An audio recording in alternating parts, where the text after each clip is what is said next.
everyone. Thanks for joining us today. I'm Heather Coulihan with Association of Alaska School Boards, and I'd like to welcome my colleague, Claudia Plesha. Claudia, tell us a little bit about yourself. Thank you so much for having me here today, Heather. My name is Claudia Plesha, and I work for the Association of Alaska School Boards.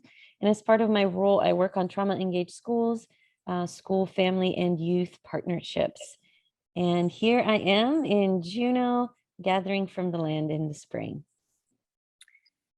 What are we going to be talking about today, Claudia? So I will be talking to you today about trauma-engaged schools and family partnerships. I will cover both topics as to why they're so important to our students and our families, and also how they interact.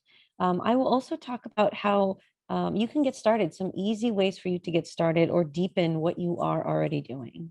So actually, I'm going to start with why is this topic so important? And so I just want to say, for those of you listening, thank you so much for taking the time to listen in. I come into this conversation assuming that you are already doing a lot to partner with your families and your students, and you're doing a lot to engage those families, but that you're looking at cultivating and deepening those relationships and some tools for doing that a little bit better.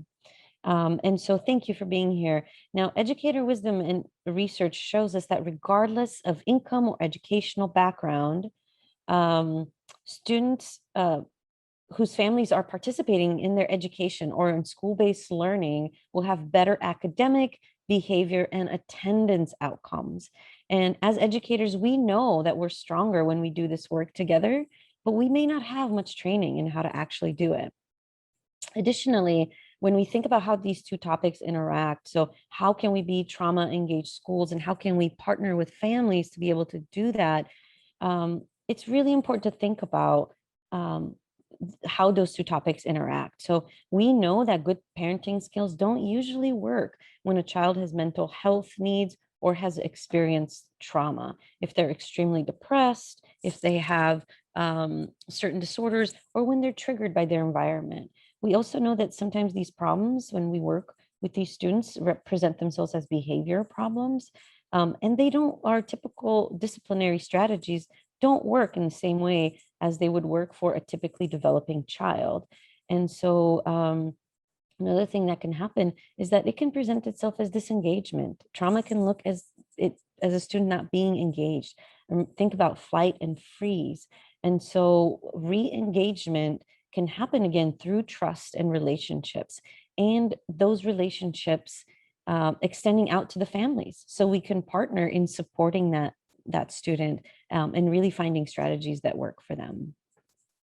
So now, thanks for the why, starting us off there and that important piece. So now, what does this really look like in real life? So there are definitely some core skills that we practice when we partner with families. The starting point is always relationships. And we need to do that relationship building in a systematic and equitable way, because this is particularly important for families that need additional support and for students that need additional support. Doing this systematically means that all families have at least one or two caring relationships that they can lean on when they're going through things or when they're trying to strengthen the education of their child. Doing this work also involves shifting our mindset and really seeing all families are as potential partners. They are the child's first teacher. They know what coping mechanisms work. They know the trauma, and we may not. We may never know the trauma that student has experienced, but families know ways to support, coping strategies, and what triggers that child may have. We also know that a vast majority of families that are raising children who have experienced trauma are healthy, but they're experiencing a particularly stressful challenge. And so they have tools and strategies that they're using on a daily basis that you can lean on. And we know that we're doing this well when that child who has those extra needs has a net of support that includes their families, and when we can weather those stressful times with their families together. So big question now. What can we do right away, immediately, as soon as the video stops? What are some things that can be done? So thanks, Heather. Download and use the EMR tool that we have available on our website. So EMR stands for establish, maintain, or store. And this is a reflection tool that can really help you think about the quality of your relationships with all families. And so it helps you to track and record and plan for building those relationships in a systematic way. And so it helps you reflect on which relationships do you need to establish, which are new to you, which relationships you need to maintain, you already have. And when something happens in a relationship, it helps you to see that healing may be needed. You may need to do some healing with that family.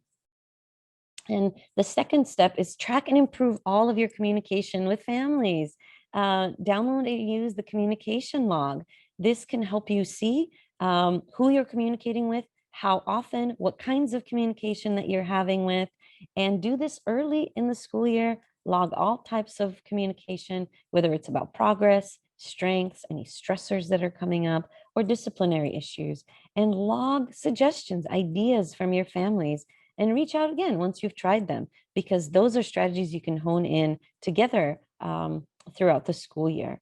And lastly, really keep your learning, keep your growing and that partnership growing by downloading and working through Stronger Together, which is a framework specifically designed for Alaskans, for Alaskan educators to partner with families, and what best strategies really work here in our state.